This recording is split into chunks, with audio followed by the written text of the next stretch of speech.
처음에는 자랑이었습니다. 딸에게 전 재산을 맡겼다는 사실이 부끄러운 일이 아니라 오히려 뿌듯한 일이었습니다. 주변 사람들에게도 말했습니다. 요즘 세상에 이렇게 효도하는 딸이 어디 있냐고. 사람들은 고개를 끄덕였습니다. 부럽다는 눈빛도 있었습니다. 그럴 때마다 저는 더 확신했습니다. 내가 잘 키웠구나. 정말 잘 키웠구나. 그 생각 하나로 충분했습니다. 딸은 어릴 때부터 말이 많지 않았습니다. 대신 눈치가 빠르고 항상 제 마음을 먼저 읽는 아이였습니다. 제가 힘들어 보이면 말없이 옆에 앉아 있던 아이였습니다. 그래서 저는 그 아이를 더 믿었습니다. 아들보다, 다른 누구보다 딸은 늘 제 편이라고 생각했습니다. 그래서 어느 날 딸이 조심스럽게 말을 꺼냈을 때도 의심하지 않았습니다. 요즘 세상이 너무 복잡하니까 미리 정리해두는 게 좋겠다고 했습니다. 나중에 문제 생기면 더 힘들어진다고 했습니다. 그 말은 틀린 말이 아니었습니다. 그래서 저는 아무 생각 없이 고개를 끄덕였습니다. 서류를 가져왔고 도장을 찍었습니다. 그날은 평소보다 더 밝았습니다.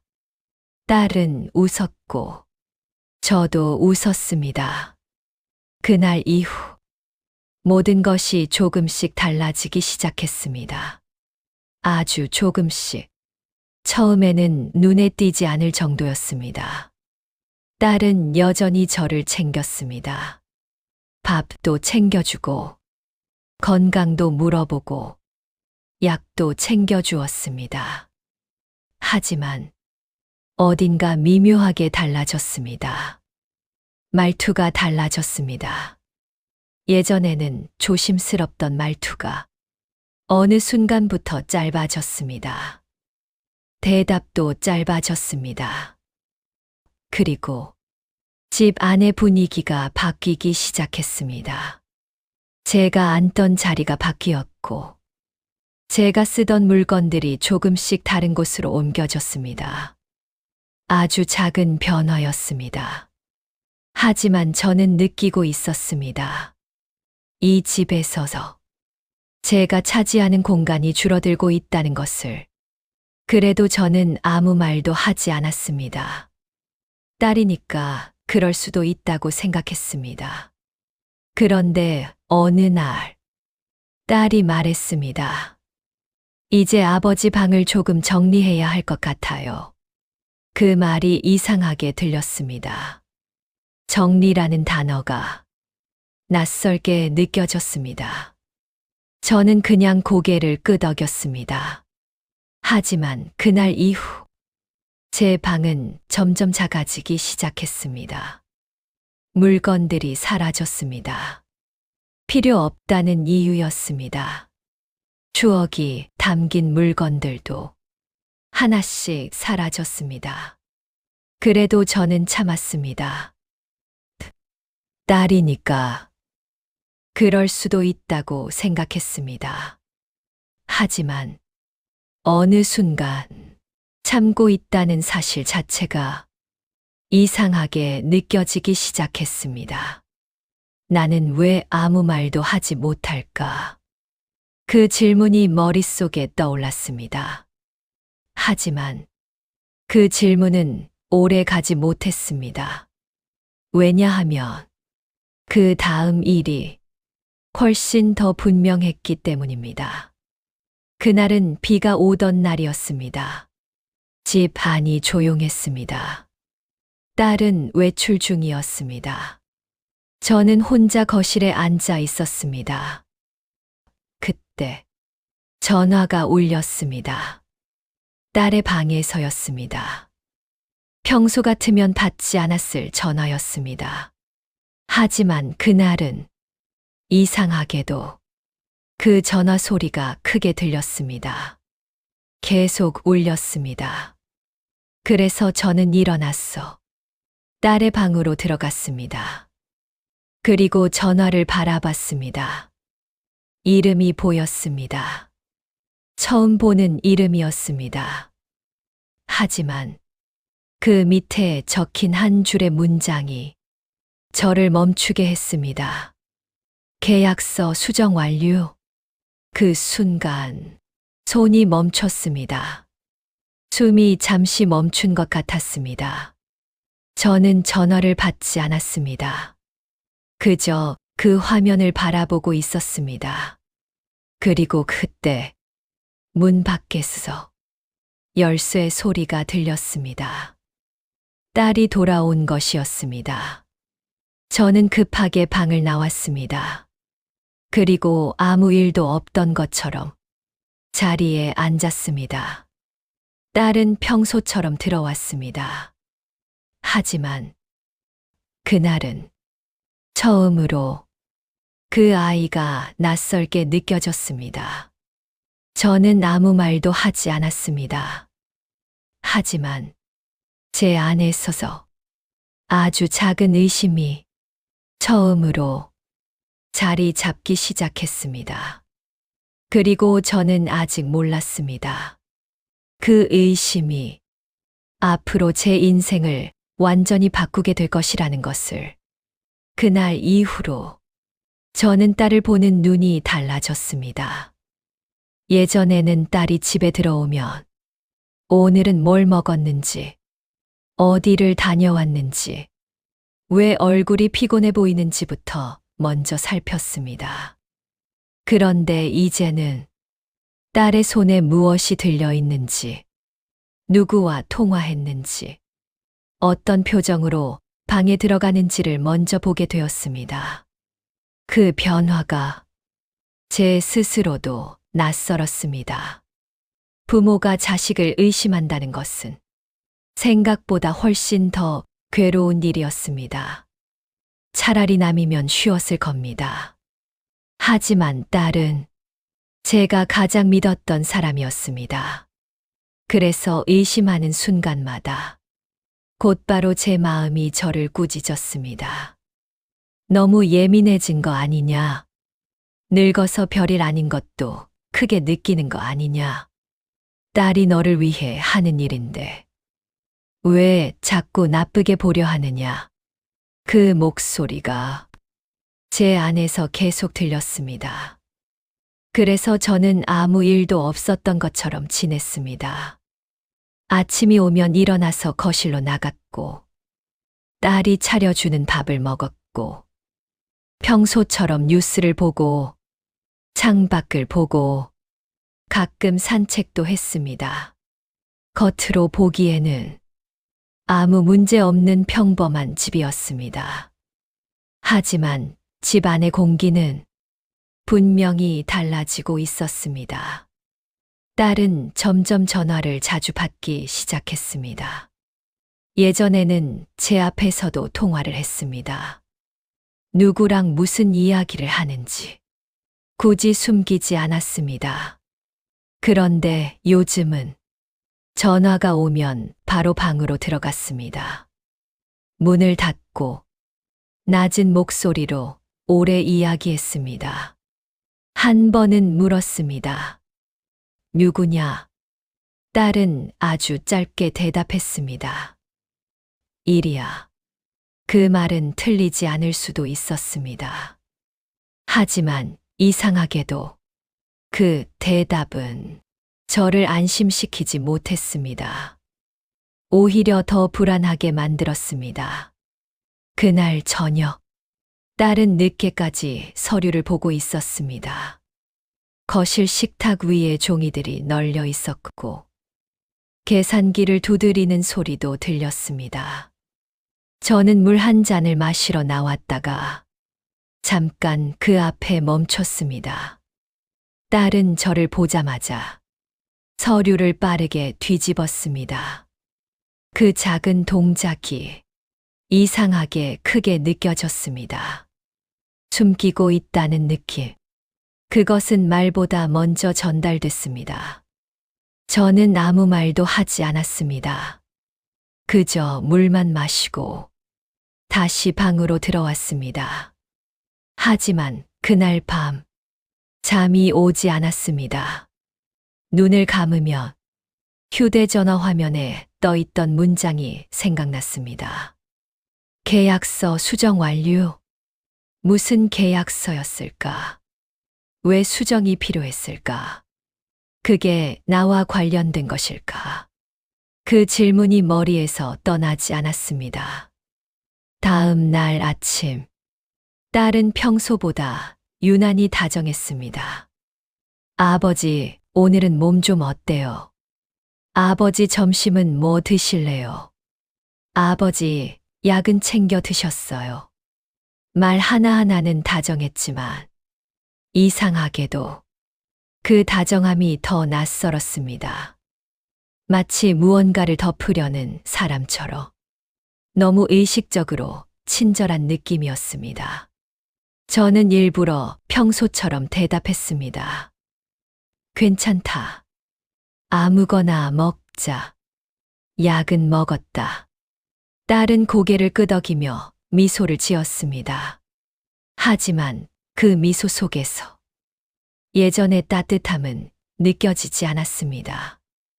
예전의 딸은 웃을 때 눈이 먼저 풀렸습니다. 그런데 요즘의 딸은 입만 웃고 있었습니다. 그 차이는 남들은 못 느낄 수 있어도 저는 알 수 있었습니다. 왜냐하면 저는 그 아이를 평생 봐왔기 때문입니다. 그날 오후, 딸은 잠깐 은행에 다녀오겠다며 집을 나갔습니다. 문이 닫히는 소리를 듣고도 저는 한참 움직이지 않았습니다. 거실에 앉아 손등만 바라봤습니다. 내가 지금 뭘 하려는 거지? 딸 방에 들어가서 무언가를 확인하려는 마음이 자꾸 올라왔습니다. 하지만 동시에 그건 하면 안 된다는 생각도 강했습니다. 부모가 자식 방을 뒤진다는 것은 말하지 않아도 선을 넘는 일처럼 느껴졌습니다. 그런데도 마음 한쪽에서는 자꾸 말했습니다. 지금 확인하지 않으면 나중에는 정말 늦을 수도 있다. 그 말이 점점 커졌습니다. 결국 저는 일어났습니다. 천천히 복도를 걸었습니다. 딸의 방 앞에 섰을 때 심장이 생각보다 크게 뛰고 있다는 것을 느꼈습니다. 문고리를 잡는 손에 힘이 잘 들어가지 않았습니다. 잠깐 망설였습니다. 여기서 돌아가면 아직 아무것도 모른 채 살 수 있습니다. 하지만 문을 열면 이전으로는 돌아갈 수 없을지도 모릅니다. 그 생각이 들었지만 손은 이미 움직이고 있었습니다. 문은 잠겨 있지 않았습니다. 방 안은 늘 그렇듯 깔끔했습니다. 침대 정리는 반듯했고, 화장대 위도 깨끗했고, 책상 위에는 노트북과 파일 몇 개만 가지런히 놓여 있었습니다. 이상할 정도로 흔적이 없는 방이었습니다. 사람이 사는 방이라기보다 누군가 보여주기 위해 정리해 둔 공간처럼 느껴졌습니다. 저는 조심스럽게 책상 앞으로 갔습니다. 눈에 띄는 것은 없었습니다. 파일 겉면에는 평범한 제목만 적혀 있었습니다. 보험, 세금, 관리비, 생활비. 누가 봐도 수상하지 않은 것들 뿐이었습니다. 하지만 바로 그 점이 오히려 더 수상했습니다. 저는 천천히 첫 번째 파일을 열었습니다. 영수증이 몇 장 들어 있었습니다. 두 번째 파일을 열었습니다. 통장 사본과 각종 납부 내역이 보였습니다. 세 번째 파일을 열었을 때 손이 잠시 멈췄습니다. 맨 위에 제 이름이 적혀 있었습니다. 그 순간 목 안이 갑자기 마르는 느낌이 들었습니다. 저는 종이를 천천히 넘겼습니다. 처음 장은 익숙한 내용이었습니다. 예전에 딸이 서류 정리하자며 가져왔던 것과 비슷한 형식이었습니다. 재산 관리 위임, 상속 관련 정리, 명예 이전에 대한 확인. 그런데 몇 장을 더 넘기자 처음 보는 내용이 나왔습니다. 요양시설 입소 동의서. 저는 그 자리에서 얼어붙었습니다. 눈으로는 글자를 보고 있었지만 머리는 잠깐 멈춰 있었습니다. 요양시설, 입소 동의서. 그 종이에 적힌 이름은 분명 제 이름이었습니다. 생년월일도 맞았습니다. 주소도 맞았습니다. 그리고 보호자란에는 딸의 이름이 적혀 있었습니다.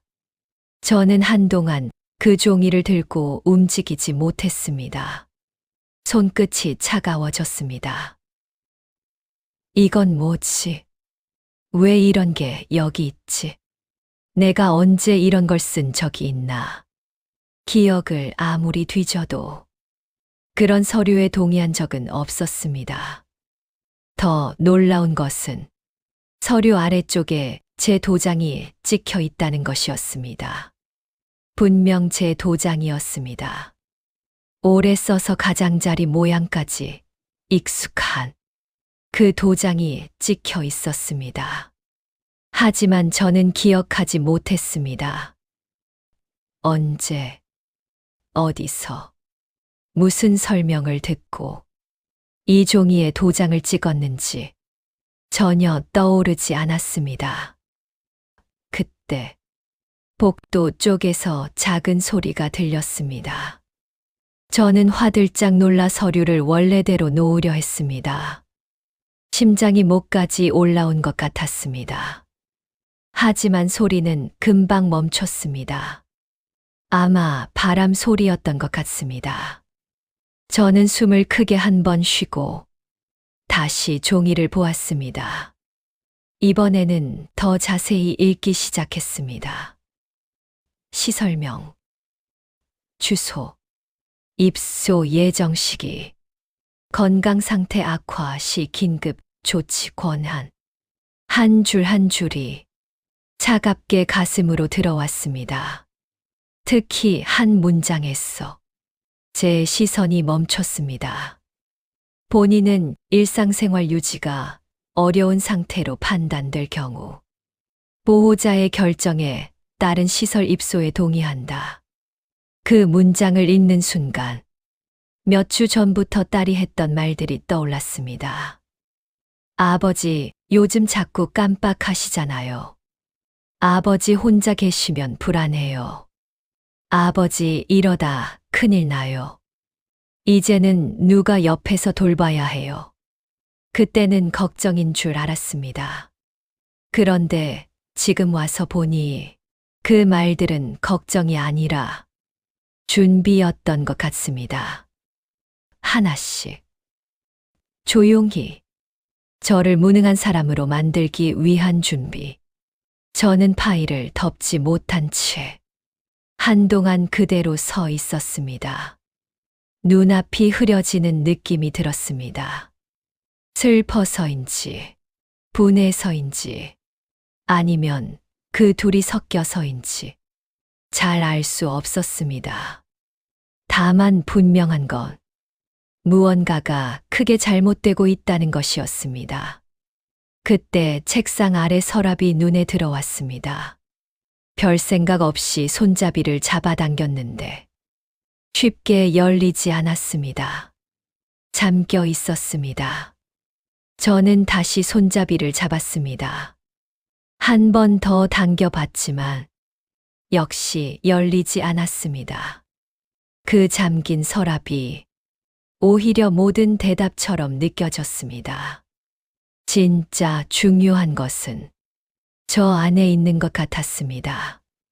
저는 천천히 방을 둘러봤습니다. 어딘가에 열쇠가 있을까 싶었습니다. 서랍 위, 화장대, 침대 옆 겹타, 가방 안쪽. 하지만 보이지 않았습니다. 그러다가 책상 아래 바닥에 아주 작은 열쇠 하나가 떨어져 있는 것을 발견했습니다. 심장이 다시 세게 뛰기 시작했습니다. 저는 허리를 굽혀 열쇠를 주었습니다. 손에 땀이 차 있었습니다. 이걸 써도 될까? 여기까지는 정말 하면 안 되는 건 아닐까? 하지만 이미 너무 많은 것을 봐버렸습니다. 돌아가기에는 늦었습니다. 저는 열쇠를 서랍에 넣었습니다. 한 번 돌리자 딸깍 하는 소리와 함께 열렸습니다.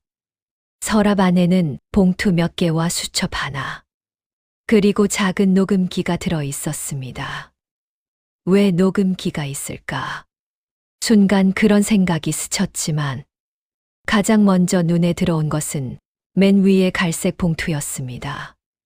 봉투 앞면에는 제 이름이 적혀 있었고 그 아래에는 작은 글씨로 추후 재출용이라고 쓰여 있었습니다. 추후 재출용. 그 말이 소름처럼 올라왔습니다. 저는 천천히 봉투를 열었습니다. 안에는 병원 진단서 사본과 시설 상담 기록, 그리고 어떤 사람과 주고받은 문자 내용을 출력한 종이가 들어 있었습니다. 문자에는 이런 내용이 적혀 있었습니다.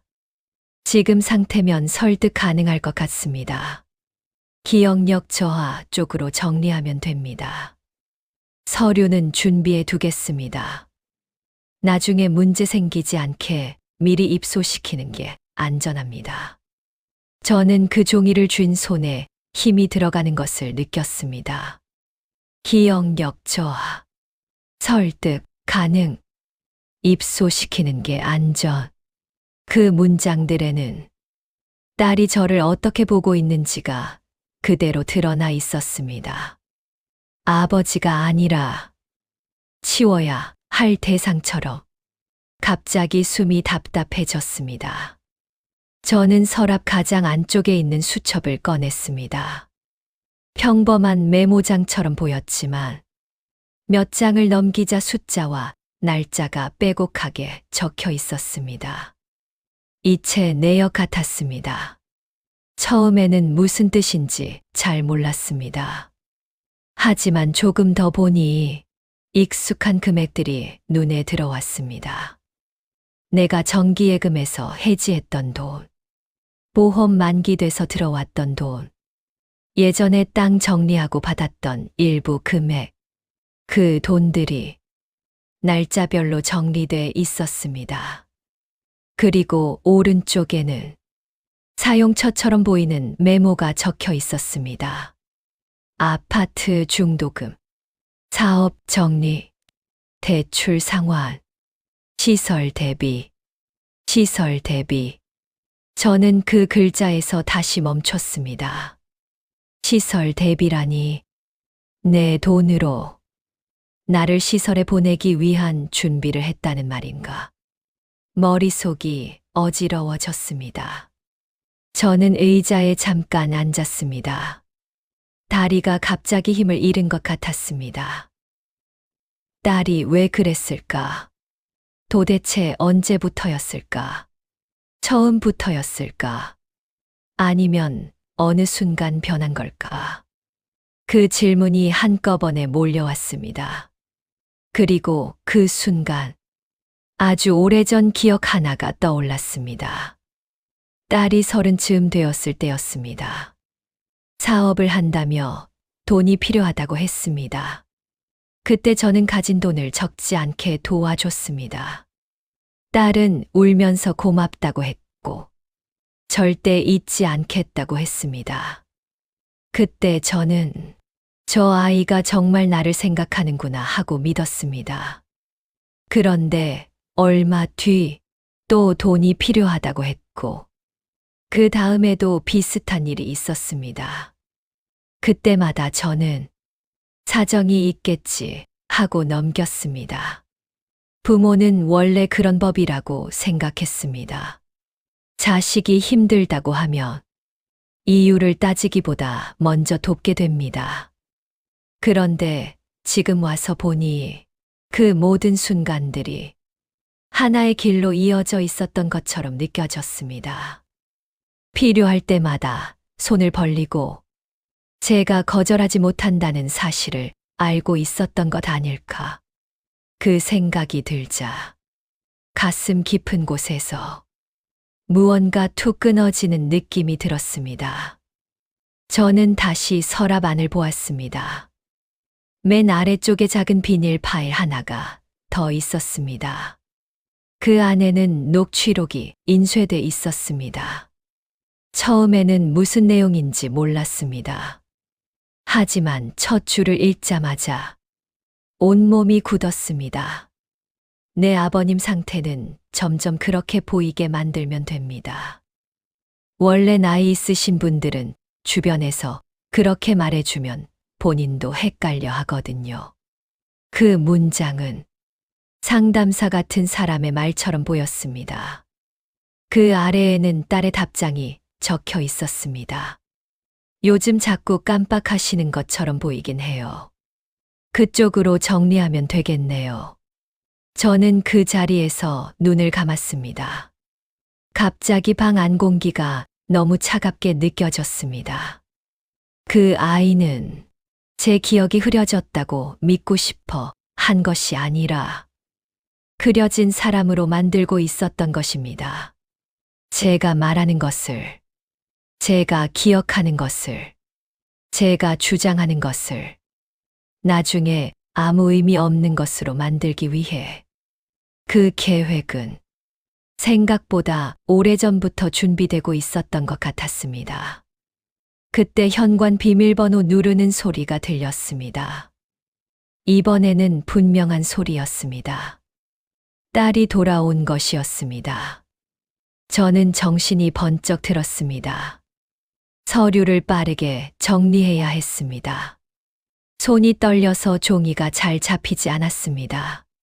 한 장 한 장을 원래 순서대로 넣고 봉투를 닫고 수첩을 밀어 넣고 서랍을 잠갔습니다. 숨이 가빠졌습니다.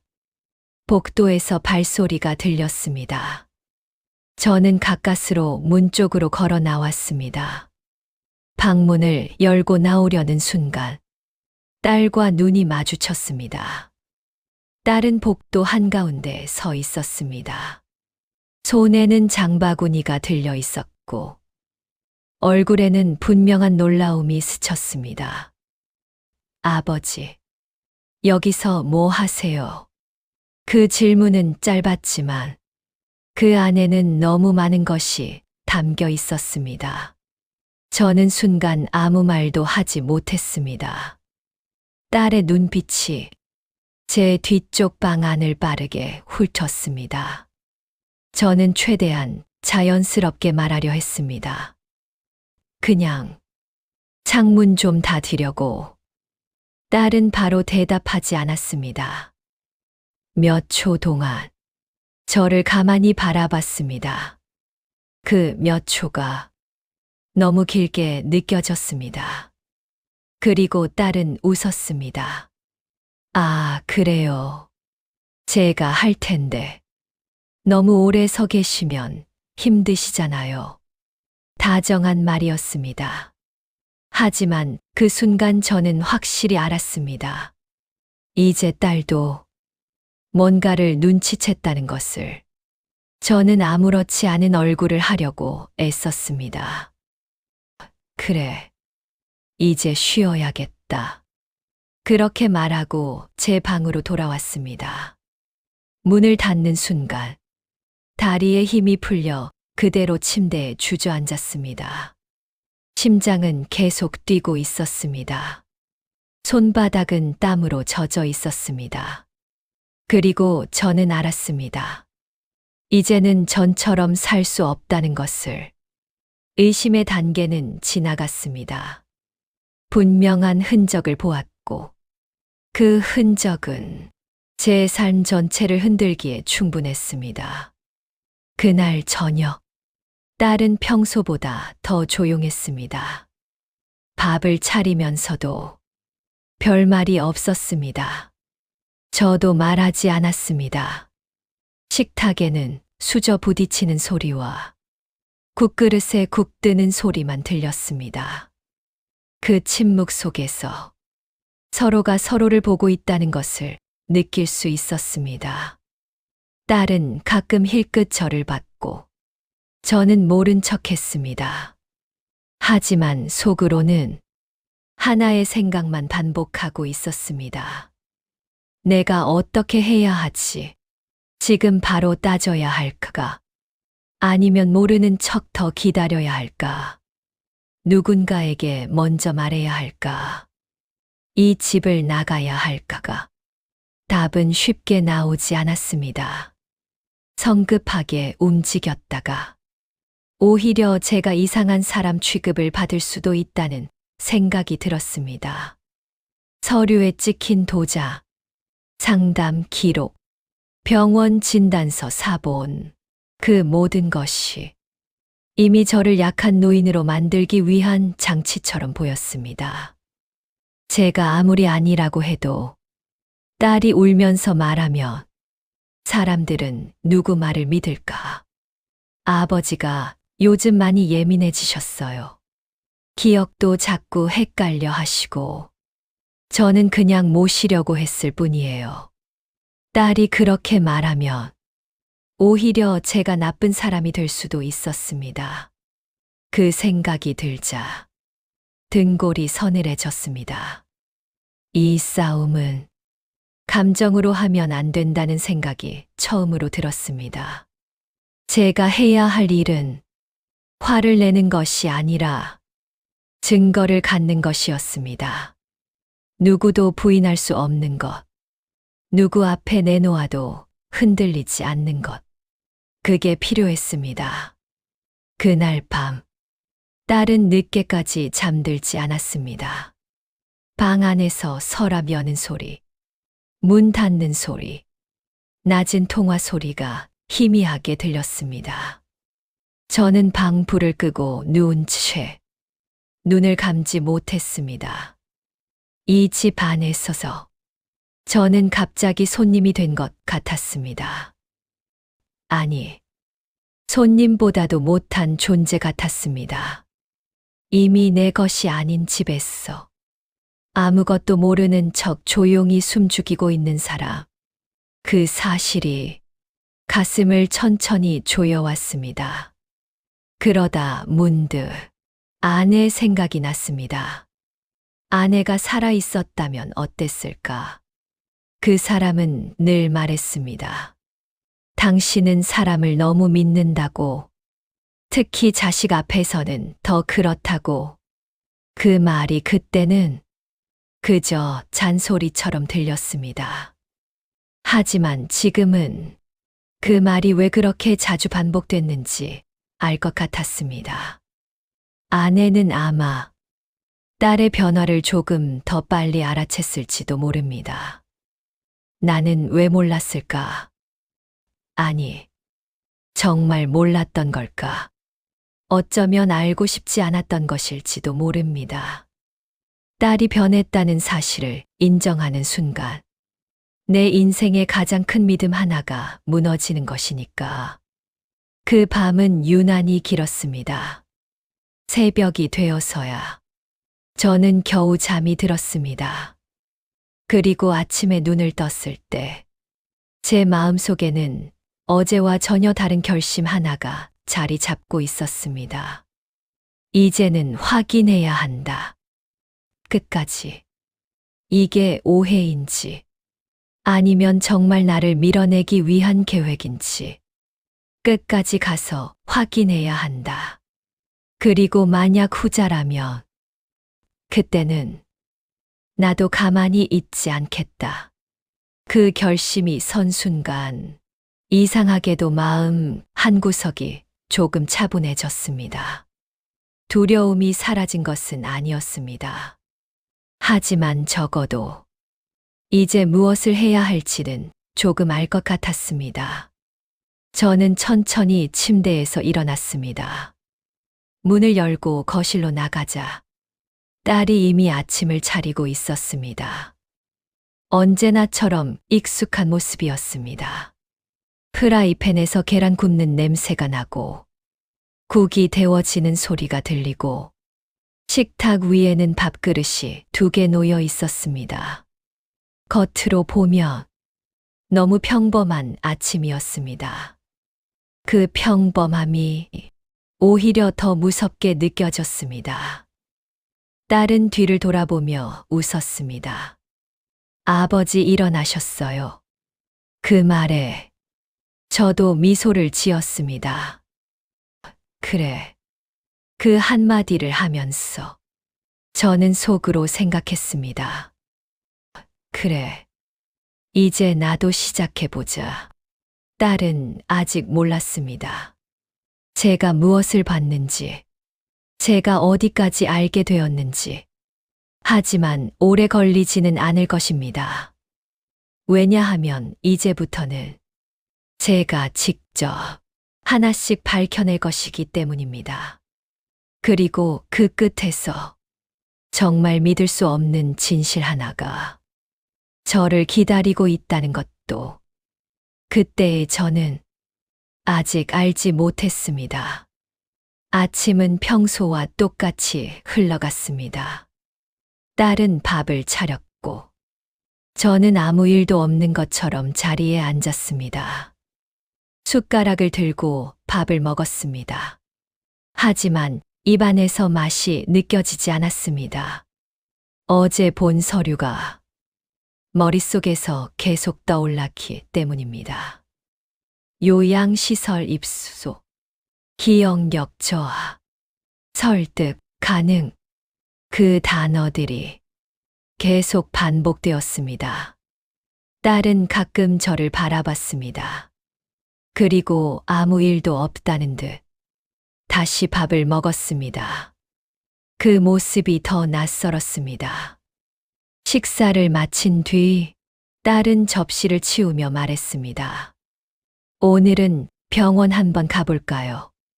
그 말이 순간적으로 가슴을 세게 때렸습니다. 저는 아무렇지 않게 대답했습니다. 왜? 딸은 자연스럽게 말했습니다. 요즘 자꾸 깜빡하시잖아요.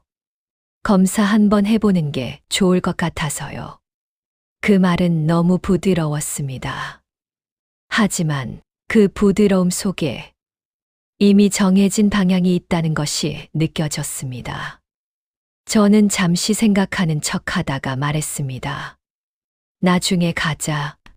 딸은 바로 고개를 끄덕였습니다. 알겠어요. 그 대답이 너무 쉽게 나왔습니다.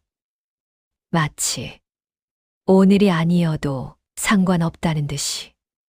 그 모습이 오히려 더 의심스러웠습니다. 딸은 가방을 챙겨 나갈 준비를 했습니다. 오늘은 좀 늦을 수도 있어요. 그 말을 남기고 집을 나갔습니다. 문이 닫히는 소리를 듣는 순간 집 안이 다시 조용해졌습니다. 저는 한동안 움직이지 않았습니다. 그리고 천천히 자리에서 일어났습니다. 이제는 해야 했습니다. 확실한 증거를 남겨야 했습니다. 누구에게 보여줘도 부정할 수 없는 것. 그래야만 이 상황에서 빠져나올 수 있었습니다. 저는 휴대전화를 꺼냈습니다. 그리고 녹음 기능을 켰습니다. 손이 조금 떨렸습니다. 이 나이에 이런 걸 하게 될 줄은 몰랐습니다. 하지만 방법이 없었습니다. 저는 거실 한쪽에 휴대전화를 조용히 숨겼습니다. 딸이 들어오면 자연스럽게 대화가 녹음되도록 그리고 다시 소파에 앉았습니다. 시간이 천천히 흘렀습니다. 시계 초침 소리가 유난히 크게 들렸습니다. 1시간, 2시간. 그리고 현관 비밀번호 소리가 들렸습니다. 딸이 돌아온 것이었습니다.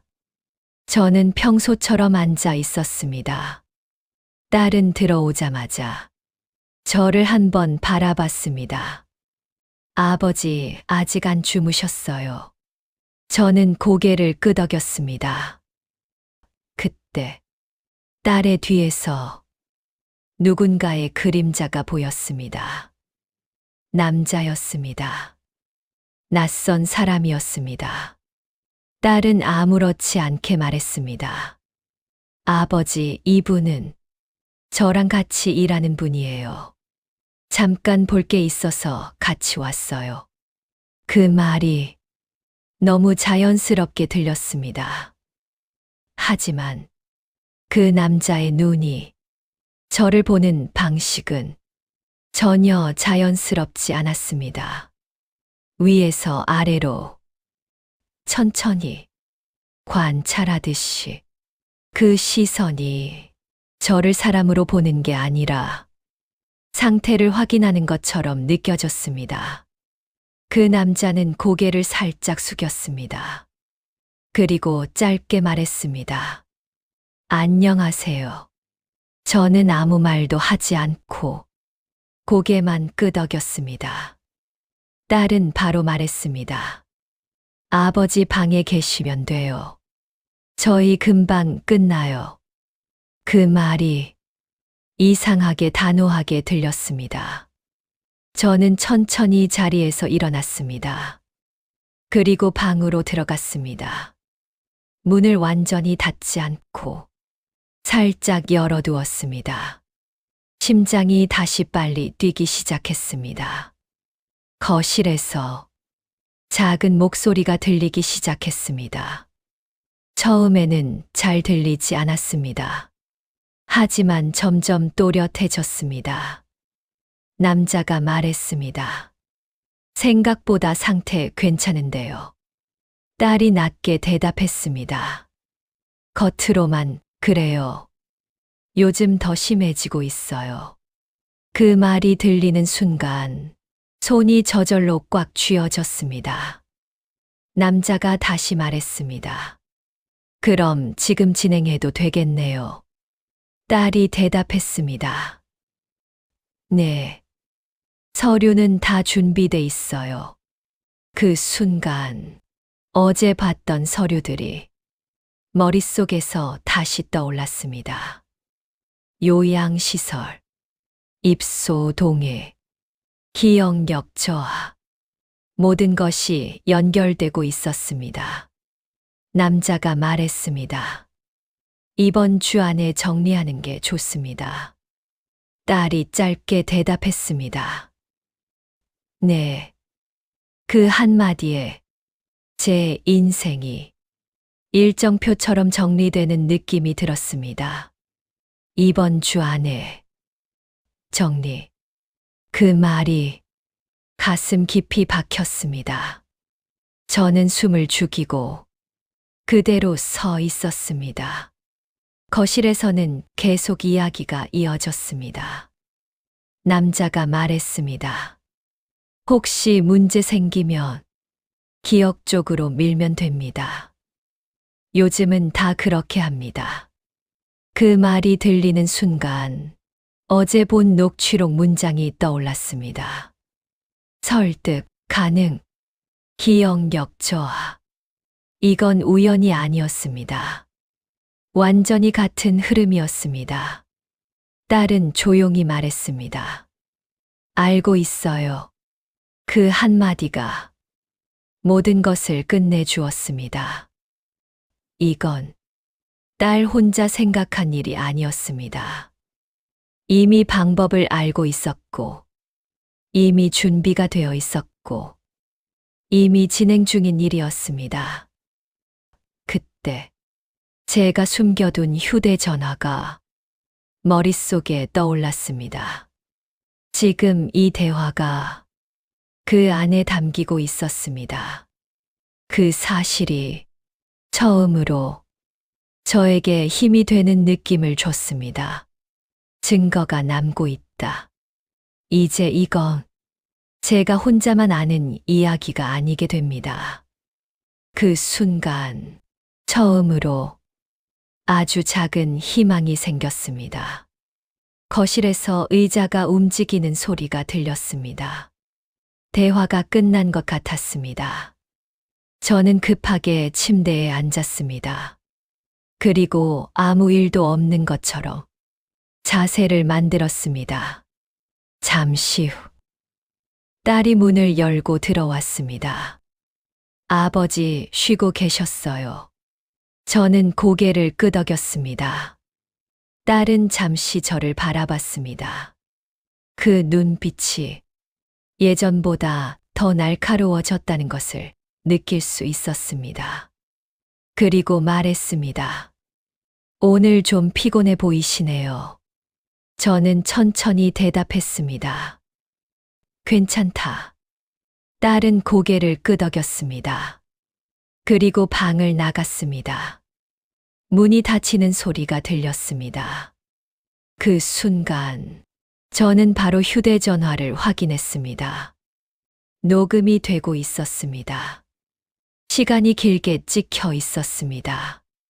손이 떨렸습니다. 하지만 이번에는 그 떨림이 두려움 때문이 아니라 확신 때문이었습니다. 이제 되돌릴 수 없는 선을 넘었습니다. 이 싸움은 이제 진짜 시작이었습니다. 그리고 저는 처음으로 딸이 아니라 상대를 마주하고 있다는 느낌을 받았습니다. 그날 밤 나는 잠을 자지 못했다. 몸은 무거웠지만 눈이 감기지 않았다. 머릿속에 한 문장이 계속 맴돌았다. 약 빠지면 안 됩니다. 그 말이 자꾸 걸렸다. 그냥 넘길 수 있는 말인데 이상하게 가슴이 불편했다. 나는 천천히 일어나 서랍을 열었다. 며느리가 가져다 준 약이 정리된 채 그대로 있었다. 나는 그 약을 한참 바라봤다. 그때였다. 핸드폰이 짧게 울렸다. 나는 바로 들지 못했다. 잠시 망설이다가 전화를 받았다. 아버님 맞으시죠? 낮은 목소리였다.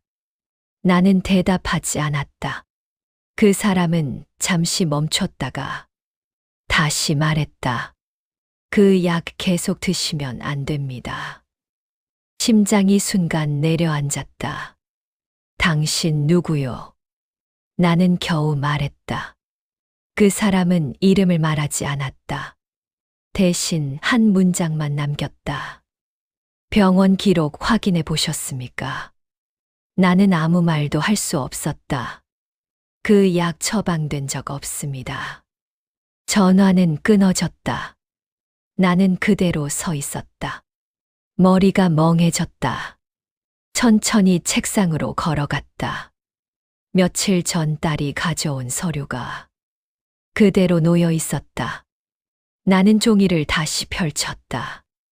처음에는 글자가 흐릿했다. 손이 떨렸다. 숨을 고르고 다시 읽었다.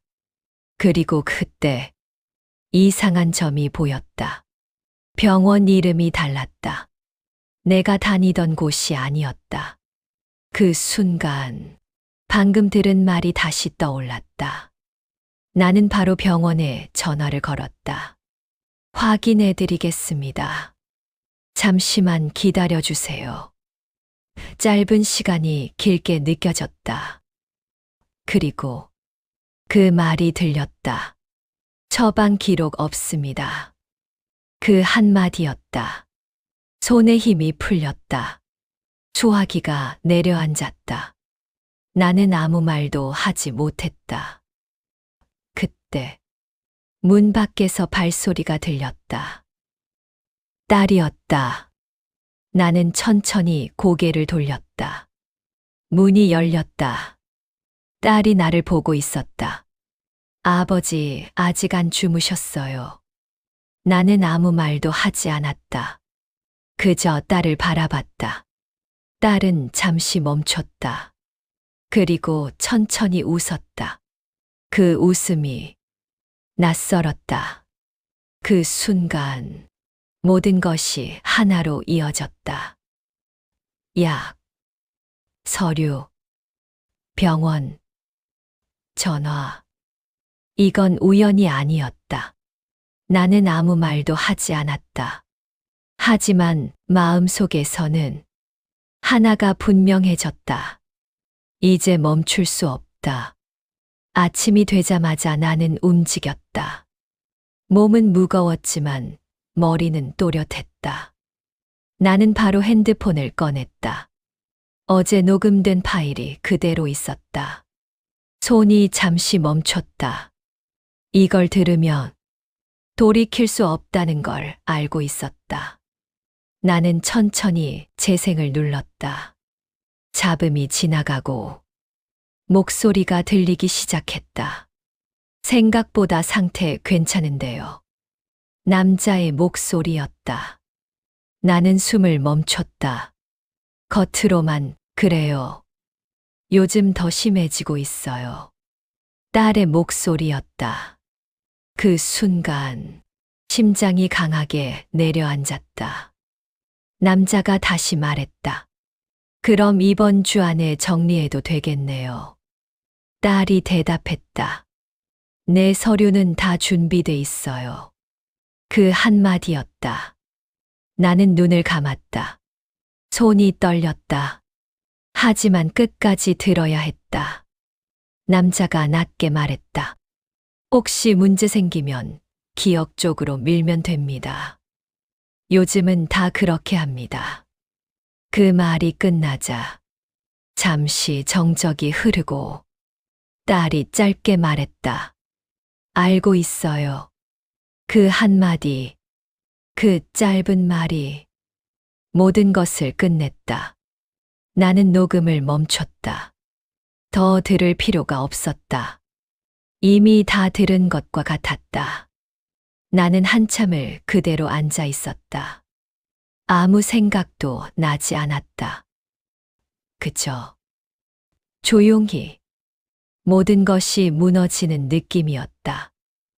그리고 천천히 눈을 떴다. 이제는 무너질 수 없었다. 나는 바로 움직였다. 어제 전화가 왔던 번호로 다시 걸었다. 몇 번의 신호 후 전화가 연결됐다. 나는 바로 말했다. 어제 전화한 사람 맞습니까? 잠시 침묵이 흘렀다. 그리고 맞습니다. 나는 바로 물었다. 당신 누구요? 그 사람은 짧게 말했다. 병원 직원입니다. 나는 숨을 멈췄다. 그는 이어서 말했다. 정확히는 예전에 근무했습니다. 그 말이 더 이상했다. 왜 나한테 전화를 했소? 그는 잠시 망설이다가 말했다. 그 약, 원래 병원에서 쓰던 게 아닙니다. 나는 아무 말도 하지 않았다. 그는 계속 말했다. 외부에서 따로 들어온 겁니다. 그 순간, 어제 들은 목소리, 어제 본 서류, 모든 것이 이어졌다. 나는 낮게 물었다. 누가 준 겁니까? 그는 바로 답하지 않았다. 대신 이렇게 말했다. 그분 혼자가 아닙니다. 그 말이 떨어지는 순간 등골이 서늘해졌다. 나는 더 이상 묻지 않았다. 이미 충분했다. 전화는 짧게 끝났다. 나는 그대로 앉아 있었다. 그리고 천천히 고개를 들었다. 이제는 분명해졌다. 이건 딸 혼자 한 일이 아니었다. 이미 밖에 서서 같이 움직이고 있었다. 나는 자리에서 일어났다. 그리고 창가로 걸어갔다. 햇빛이 들어오고 있었다. 평소와 똑같은 아침이었다. 그런데 이제는 전혀 다른 세상이었다. 나는 조용히 중얼거렸다. 이제 끝까지 간다. 그때 현관에서 소리가 났다. 딸이었다. 문이 열리고 발소리가 들렸다. 나는 천천히 뒤를 돌았다. 딸이 나를 보고 있었다. 아버지, 오늘 일찍 일어나셨네요. 그 말이 전과 똑같이 들렸지만 이제는 전혀 다르게 들렸다. 나는 아무 말도 하지 않았다. 그저 딸을 바라봤다. 딸은 잠시 멈췄다. 그리고 조금 더 강하게 웃었다. 그 웃음이 이제는 숨기지 못하고 있었다. 나는 그 순간 확실히 느꼈다. 이건 이제 돌이킬 수 없는 싸움이다. 그날 이후 나는 아무것도 묻지 않았다. 아무것도 모르는 사람처럼 그대로 있었다. 딸도 아무 말 하지 않았다. 집은 평소처럼 조용했다. 하지만 그 조용함이 이제는 전혀 다르게 느껴졌다. 나는 계속 생각했다. 돈이 어디로 갔는지. 그게 시작이었다. 나는 은행에 갔다. 오랜만이었다. 창구 직원은 나를 알아봤다. 나는 평소처럼 말했다. 계좌 한번 확인해 주세요. 직원은 바로 조회했다. 그리고 잠시 멈췄다. 그 짧은 멈춤이 이상하게 느껴졌다. 나는 조용히 물었다. 왜 그렇습니까? 직원은 말을 골랐다. 최근에 큰 금액이 여러 번 나갔습니다. 그 순간 가슴이 조용히 내려앉았다. 나는 아무렇지 않게 물었다. 어디로 간 겁니까? 직원은 화면을 보며 말했다. 같은 계좌로 반복 이체되었습니다. 나는 고개를 끄덕였다. 그 계좌 확인 가능합니까? 직원은 잠시 망설이다가 말했다. 가족 계좌로 등록되어 있습니다. 그 말이 끝나는 순간 이미 답은 나와 있었다. 나는 더 묻지 않았다. 천천히 자리에서 일어났다. 밖으로 나왔다. 바람이 불고 있었다. 그런데 아무것도 느껴지지 않았다. 나는 그대로 서 있었다. 그리고 머릿속에서 하나씩 정리하기 시작했다. 약, 병원, 서류, 그리고 돈. 이건 하나였다. 집으로 돌아오는 길. 나는 계속 생각했다. 왜 이런 선택을 했을까? 그때 한 장면이 떠올랐다. 며칠 전 밤, 딸이 통화하던 모습. 작게, 낮게, 조심스럽게. 그때는 그냥 넘겼다. 하지만 이제는 아니었다. 나는 집 앞에 도착했다. 문 앞에서 잠시 멈췄다. 손을 문고리에 올렸다. 그리고 생각했다. 이 문 안에는 내가 알던 집이 있을까? 아니면 전혀 다른 곳일까? 나는 천천히 문을 열었다. 집 안은 조용했다. 딸은 아직 돌아오지 않았다. 나는 바로 방으로 들어갔다. 그리고 서랍을 열었다. 어제 숨겨둔 녹음 파일. 다시 한번 재생했다. 이번에는 다르게 들렸다. 단어 하나, 숨소리 하나, 전부 다르게 들렸다. 그때 한 문장이 걸렸다. 이번 주 안에 정리. 나는 그 부분을 여러 번 반복해서 들었다. 정리, 그 말은 단순한 말이 아니었다. 나는 그 자리에 앉았어. 한참을 생각했다. 그리고 하나가 떠올랐다. 나는 바로 핸드폰을 꺼냈다. 딸의 계좌를 확인했다. 등록된 공동 계좌였다.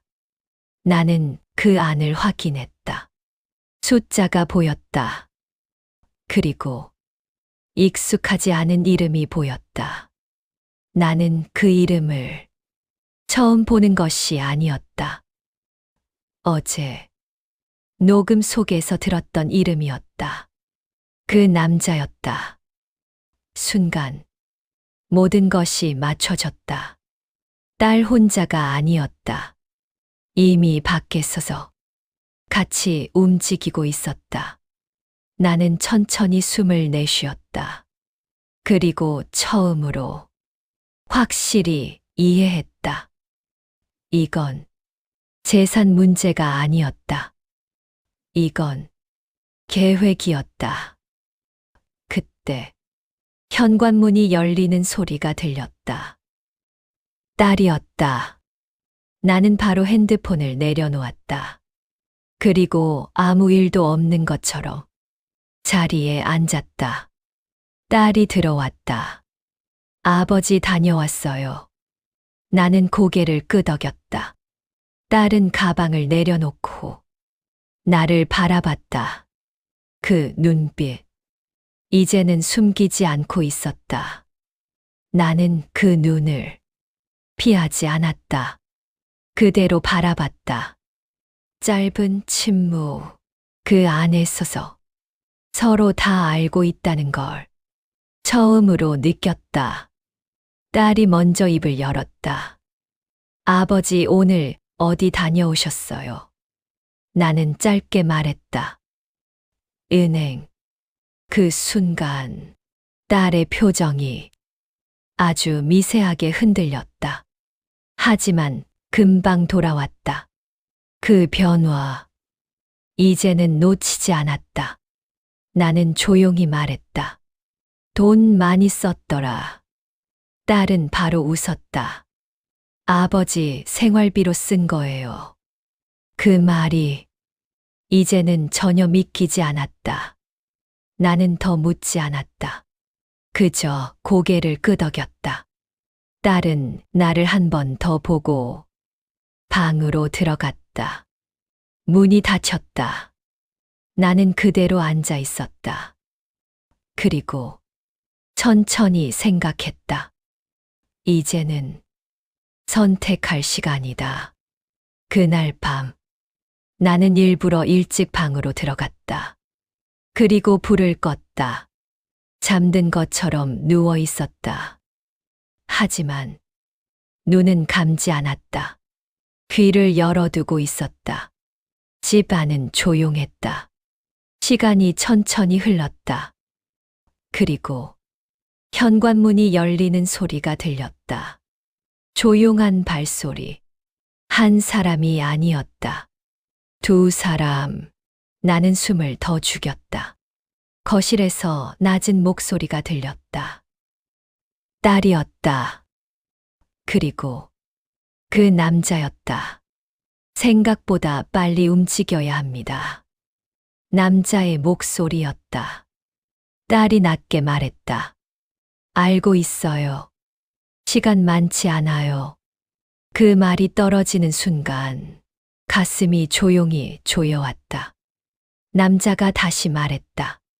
계좌 정리는 거의 끝났습니다. 딸이 대답했다. 나머지도 이번 주 안에 정리할게요. 나는 눈을 감은 채 그 말을 그대로 들었다. 계좌 정리. 그 말이 머릿속에서 울렸다. 남자가 말했다. 병원 쪽은 문제 없습니다. 그쪽에서도 준비돼 있습니다. 그 한마디가 모든 것을 바꿔놓았다. 병원. 이미 연결되어 있었다. 딸이 조용히 말했다. 그럼 다음 단계는요? 남자가 잠시 멈췄다가 말했다. 입소 처리 들어가야죠. 그 말이 떨어지는 순간 숨이 멎는 것 같았다. 입소, 요양시설, 모든 것이 이어졌다. 딸은 잠시 아무 말도 하지 않았다. 그리고 조금 더 낮은 목소리로 말했다. 아버지 눈치챈 것 같아요. 그 말이 심장을 그대로 찔렀다. 남자가 짧게 말했다. 그래도 늦었습니다. 그 말, 그 한마디가 모든 걸 끝내버렸다. 딸이 말했다. 조금 더 조심해야 할 것 같아요. 남자는 웃듯이 말했다. 걱정 마세요. 이미 돌이킬 수 없습니다. 그 순간 몸이 굳었다. 나는 그대로 누워 있었다. 하지만 이제는 확실히 알았다. 이건 단순한 계획이 아니었다. 이미 끝까지 진행된 일이었다. 남자가 다시 말했다. 입소 들어가면 이제 끝입니다. 그 말이 집 안에 울렸다. 딸은 아무 말도 하지 않았다. 그 침묵이 더 무서웠다. 잠시 후 발소리가 멀어졌다. 현관문이 닫히는 소리가 들렸다. 남자는 나간 것 같았다. 잠시 후 딸의 발소리가 가까워졌다. 방 앞에서 멈췄다. 나는 숨을 멈췄다. 문 손잡이가 아주 천천히 움직였다. 문이 조금 열렸다. 딸이 안을 들여다보고 있었다. 나는 그대로 누워 있었다. 움직이지 않았다. 딸은 한참을 서 있었다. 그 시선, 그 기운, 모든 것이 느껴졌다. 그리고 천천히 문을 닫았다. 발소리가 멀어졌다. 그 순간 나는 눈을 떴다. 천장을 바라봤다. 숨이 깊게 들어왔다. 그리고 천천히 일어났다. 이제는 확실했다. 이건 싸움이 아니라 생존이었다. 나는 자리에서 일어났다. 그리고 조용히 중얼거렸다. 이번에는 내가 먼저 움직인다.